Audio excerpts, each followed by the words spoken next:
Bienvenidos, bienvenidas, muchísimas gracias por estar con nosotros en un podcast más que lo hacemos con mucha alegría y con el deseo de aprender y de aprender de una manera amena, de una manera casual.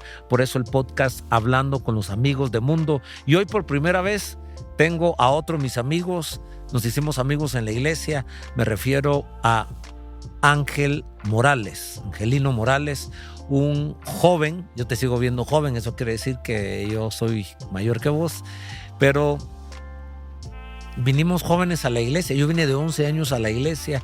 Yo creo que viniste, claro, no venimos al mismo tiempo, pero viniste rayando los 20 o habiendo pasado los 20 años, por ahí nos conocimos. Es un empresario, es un hombre de Dios, es un hombre de fe, y hoy vamos a enfocarnos en el tema de cómo salir de las deudas. Todos de alguna manera estamos endeudados, algo debemos a alguien. Pero antes de entrar de fondo a este tema, te doy la bienvenida. ¿Cómo te sentís? ¿Cómo estás? ¿Cómo ha pasado estos días? Muchas gracias, pastor. Dios le bendiga. Gracias a todos por estar acá presentes. Me siento muy emocionado. Me encanta hablar de este tema porque yo lo viví, lo sufrí de hecho. Las deudas. Hubo un momento donde me sentí atrapado, y cuando usted tiene deudas, yo tengo deudas, ya no soñamos. Y eso es lo peor.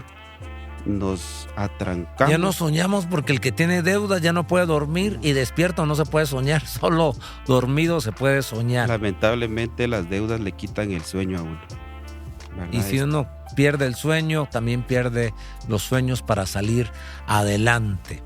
Bueno, hay tanta riqueza porque Dios me ha dado la oportunidad, y también vos me has dado la oportunidad de conocer tu historia, que es inspiradora, muy inspiradora. Gracias. Me parece a mí, porque nos identifica a la mayoría de los guatemaltecos resurgir prácticamente de la nada, tener actitudes, cualidades importantes para hacerse un emprendedor, un negociante, un comerciante o un empresario.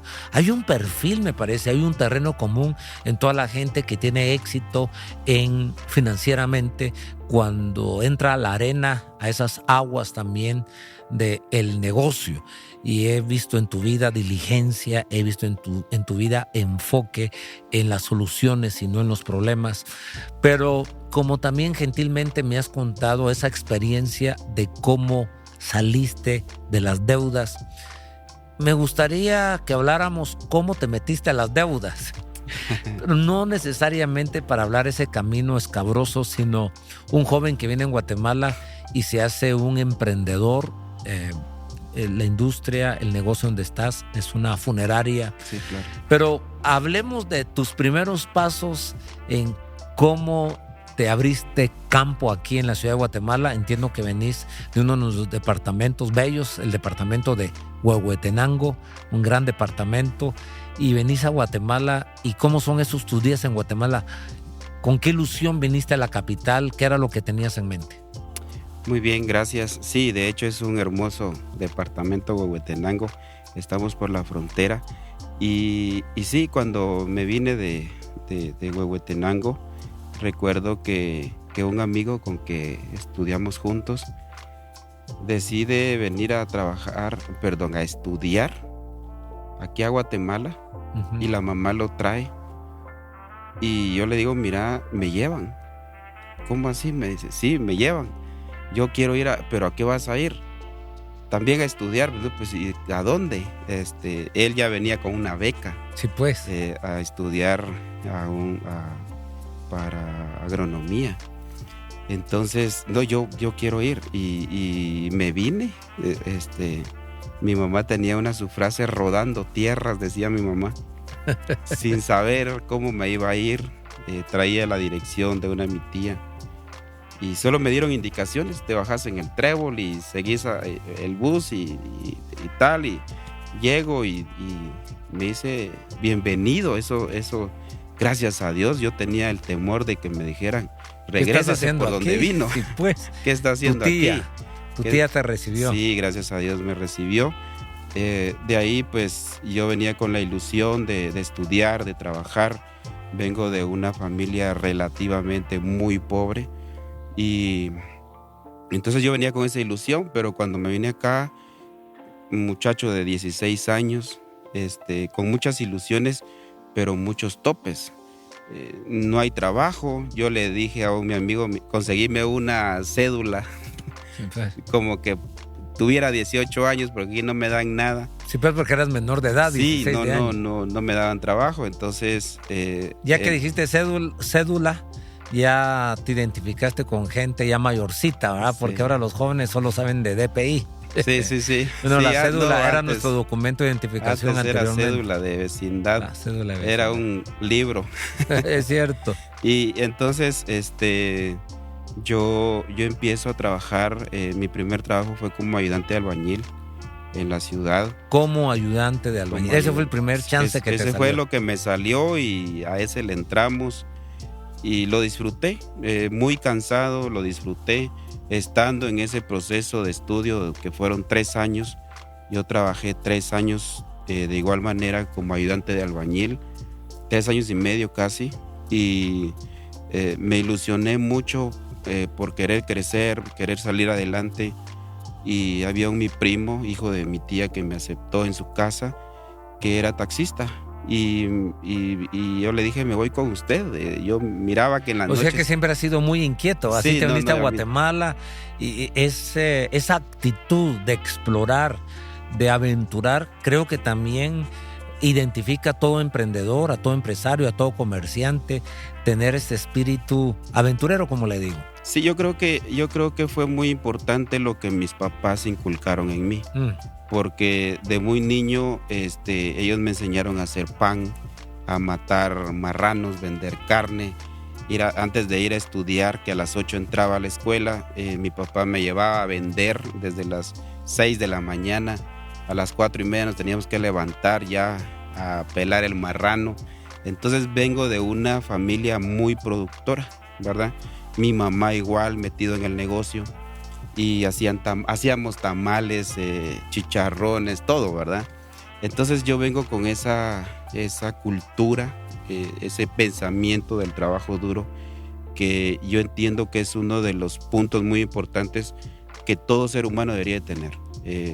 Ese deseo de superación, pero al mismo tiempo el deseo de trabajar duro. Uh-huh. Entonces yo venía y con esa misma inquietud le digo a mi primo, me voy con usted. Y me dijo, sí, está bien. Entonces, mi segundo trabajo en la noche era ayudante de taxista. Ayudante de albañil en la mañana, sí, y ayudante taxista en la noche. A las 7 de la noche me iba a un hospital, Roosevelt, muchos lo han de conocer. Como él hacía cola, digamos, tenía un número para poder tomar su viaje e irse. Entonces yo me iba a otra área. Y cuando había un viaje en la pediatría, digamos que ellos tenían su ruta en la emergencia, yo le silbaba, le gritaba, porque no había teléfonos. Ajá. Entonces él ya sabía y él llevaba el carro porque había un viaje y yo me fui con él. Yo me iba a los viajes donde podía, no todo se podía porque había mucha familia a veces, pero cuando iba 1 o 2 personas yo me iba con él. Pero en esa búsqueda de cómo salir adelante, no me importaba tanto lo que ganaba, sino lo que estaba aprendiendo, porque yo ahí aprendí a conocer un vehículo, manejar un vehículo, conocí la ciudad. Me perdí muchas veces cuando mi primo me dijo, ya sabes manejar, llévate el carro, anda a hacer viajes ahora. Me fui a perder un par de veces y nada que tu Waze, nada. O sea, uno tenía que ir preguntando. Mira, ya nos está identificando con viejos, porque hablaste de cédula de vecindad, hablaste de que no habían teléfonos, hablaste que no existía nada de Google Maps, ni Waze, ni todos estos... Empezaban a salir los teléfonos. Me recuerdo que unos 50 cobraban la saliente y un quetzal la entrante. Y cuando uno miraba...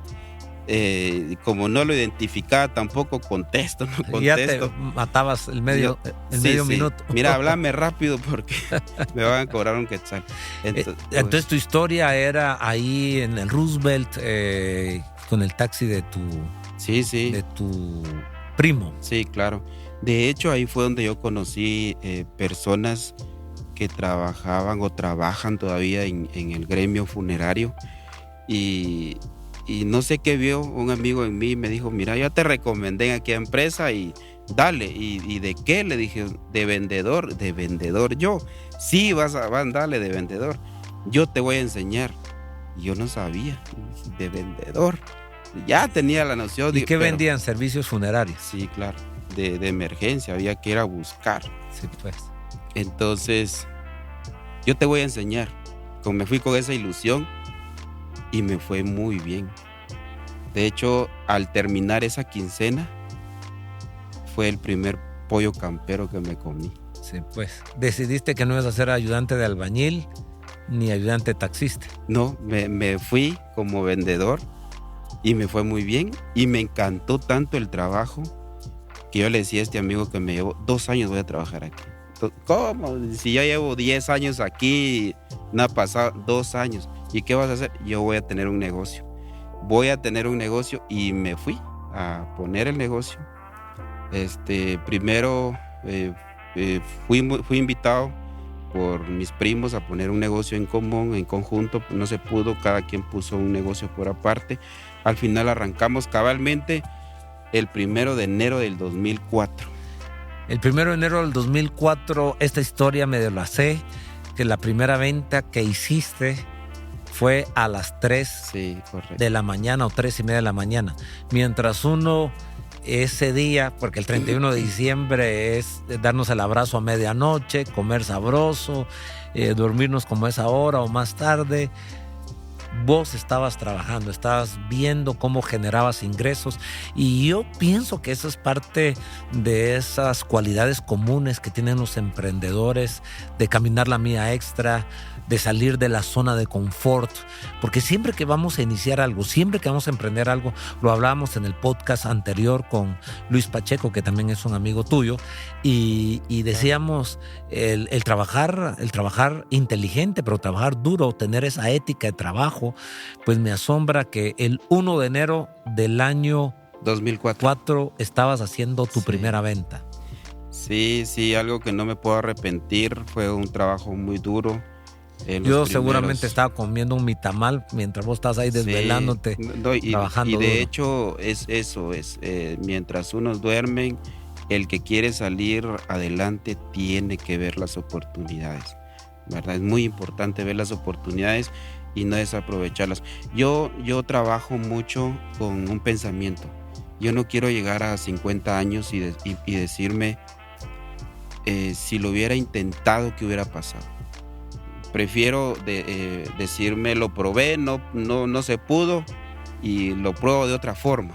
Entonces, a ver, porque sé que hay mucha riqueza, sos un empresario ahora, nos has contado tu historia prácticamente de la nada, te viniste de Huehuetenango a la capital a tocar la puerta de una tutía y ya nos has contado tu linda historia. Como yo la conozco, quise provocarla porque sé que anima a todos los que nos están viendo y oyendo, algunos en plataformas solo auditivas, otros en video. Pero el tema que hemos ofrecido tiene que ver con las deudas. Vamos a dejar un poquito aquí tu historia fascinante, que nos anima, nos inspira a todos a decir, si lo pudo hacer Ángel Morales, yo también lo podré hacer, porque eso es lo lindo, ver a Dios en la vida de uno y no importa en dónde nos encontramos en este momento, porque para Dios no hay nada imposible. Y si nosotros caminamos con las cualidades, actitudes correctas, nosotros podemos conseguir todo lo que nos propongamos en el nombre del Señor. Pero a pesar de estos buenos hábitos que tenías, del trabajo, del esfuerzo, de lo inquieto, de lo aventurero, del riesgo, de la capacidad de caer bien, de tener inteligencia emocional para conectar con el cliente, tuviste una dificultad como la tenemos la mayoría de nosotros. La administración inadecuada del dinero nos lleva a deudas. Y es que eso fue lo que ofrecimos en este podcast. ¿Cómo podemos nosotros salir de las deudas? ¿Qué dice la Biblia de las deudas? Sería, sé que sos un creyente, sé que amas a Dios, sé que amas la Biblia, tenés liderazgo cristiano también. Entonces también estás enraizado en las escrituras. ¿Cómo mirás que Dios trata el tema de las deudas? ¿Qué dice la Biblia sobre las deudas? Muy bien, quiero leer algo acá en Romanos 13:8. Romanos 13:8. Sí, nos dice no tengan deudas pendientes con nadie. Ujú. Esa es una. La otra versión dice no deban nada a nadie. O sea, más claro, No canta el gallo. no canta el gallo. Sí, Y ahorita algunos apagaron mejor su teléfono porque tan bonito que íbamos con la historia y que ahora nos salgas, no deban nada a nadie. Pagad a todos lo que debéis. sí, y de igual forma a uno lo confronta. Uno sabiendo la verdad, Ujú. muchas veces uno se mete a deudas emocionales. Deudas emocionales, deudas innecesarias. No sirven para nada. Uno debería ser muy racional en ese tema. Y por eso yo me metí a problemas, porque mi emoción de crecimiento, vamos, démosle. Y entonces hubo un momento donde yo dije, no, ya no puedo. Y yo dije, bueno, entre más me muevo, siento que más me hundo. Mm. ¿Y por qué? Era las malas decisiones. Yo ya estaba formando un pequeño monstruo, que ese pequeño monstruo quería comer más todos los días y yo no tenía para darle comer, digamos, a una estructura en el negocio. Entonces me di cuenta y yo digo, no, yo no puedo seguir así. Yo vivía siempre frustrado. En una ocasión me empecé a marear. Mi pastor en ese momento me dice, anda con el médico. Un médico me dice, te vamos a quitar la Y vesícula. el médico te dijo, anda con el pastor. Y el pastor te dijo, anda con el médico. Y otro médico me dice, usted vaya a descansar 15 días, usted tiene problemas de depresión. Wow. Y eso es lo que genera las deudas, problemas en la salud. Entonces hay enfermedades que salen que uno no sabe y por qué. O sea que te sentías muy afligido. ¿El agua te estaba llegando al cuello o ya te había llegado al cuello? Súper afligido, o sea, yo ya no sabía nada. En mi desesperación, en nuestra desesperación, cuando uno se mira ya hundido y dice, no, ¿dónde consigo dinero? Y lo primero que quiero otro préstamo, ¿verdad? Y eso fue lo que yo hice, por eso se lo comparto, porque me voy a un banco del sistema y le digo, mire, quiero un préstamo. Es que usted no tiene crédito.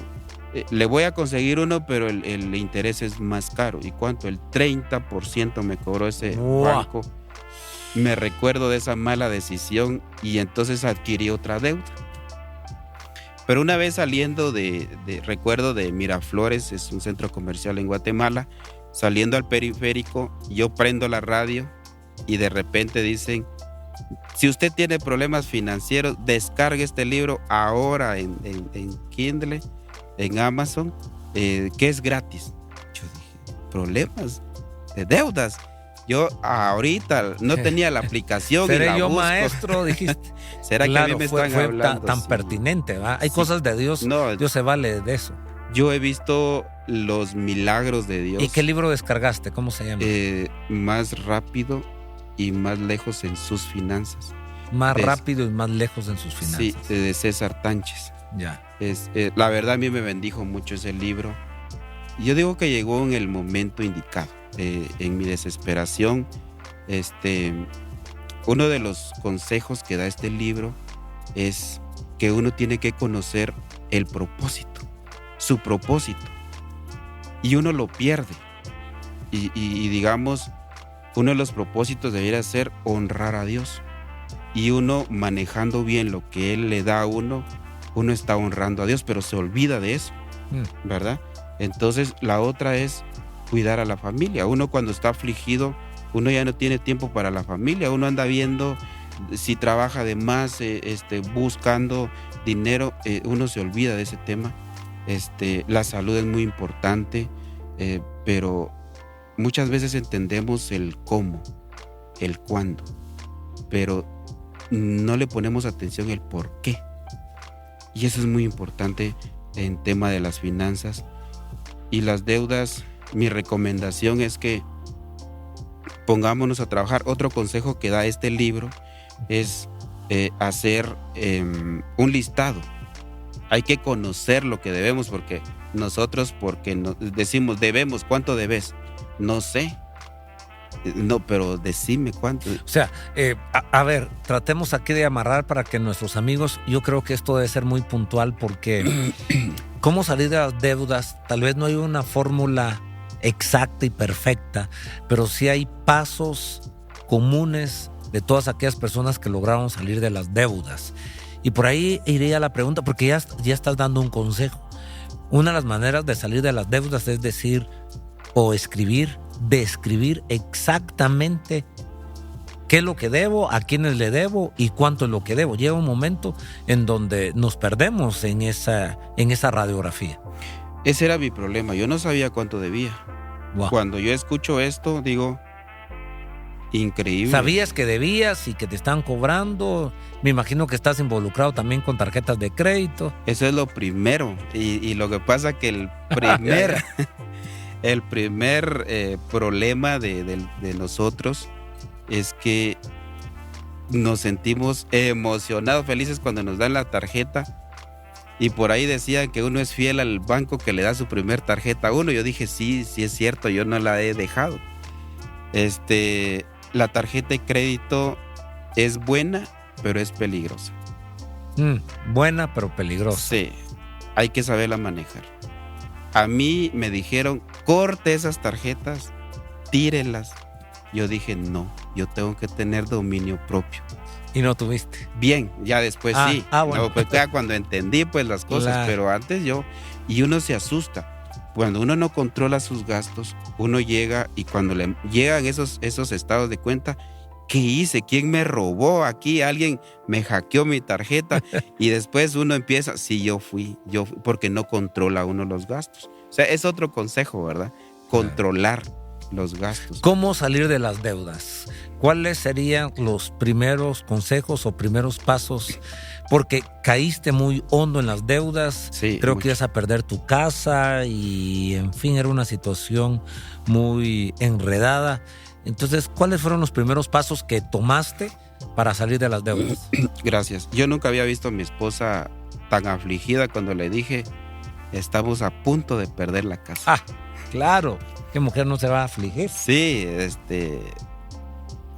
oramos y todo, pero eso no se arreglaba con eso. En ese momento había que hacer algo. Claro. Y entonces yo empecé con mucha pena y vergüenza. Empecé a hacer mi listado de cuánto debía.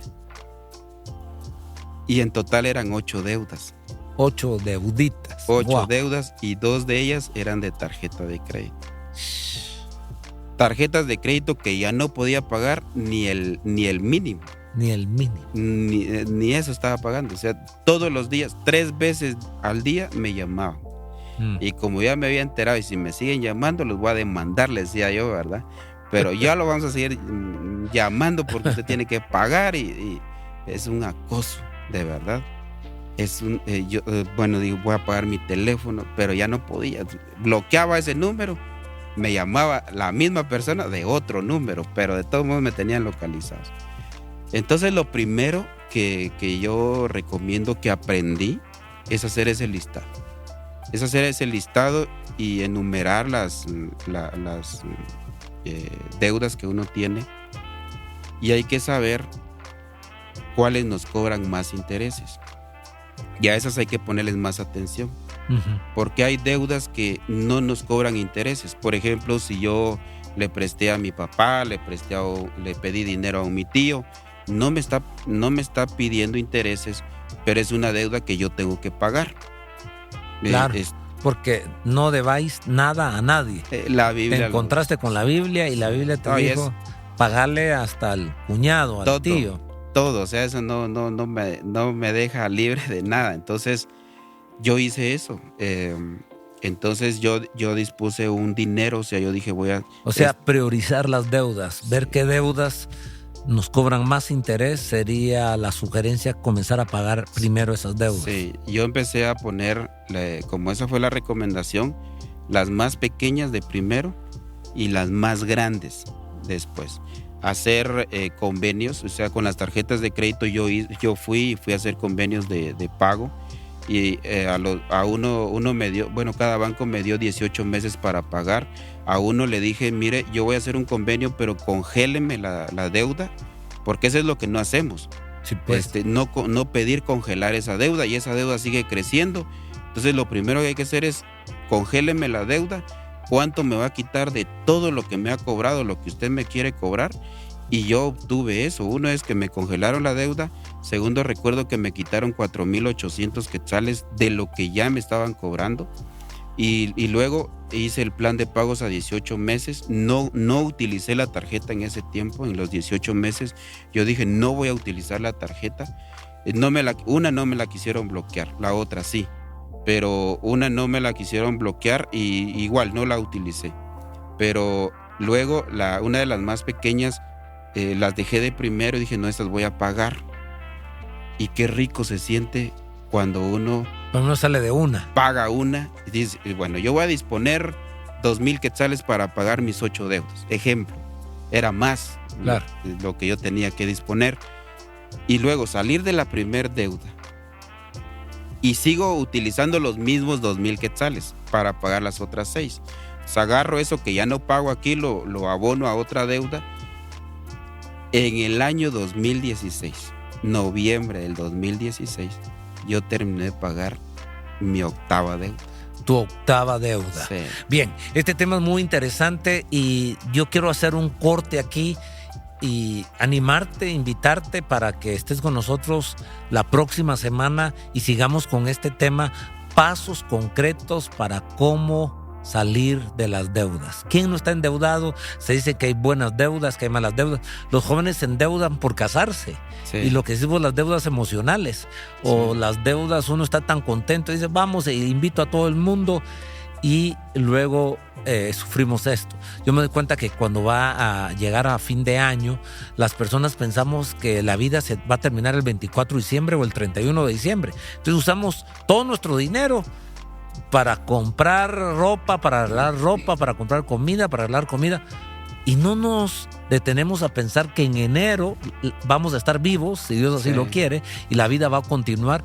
Y pensamos que actuamos como si el 31 de diciembre fuese a terminar el mundo y no es así. Gracias. Y las deudas pasan al otro año de todos modos. Y con mayor interés. Sí. Vamos a hacer aquí esta pausa y para que la próxima semana sigamos con la segunda parte de cómo salir de las deudas, parte 2. Gracias por estar con nosotros. A sus órdenes. Gracias por estar acá con nosotros. Muchas gracias.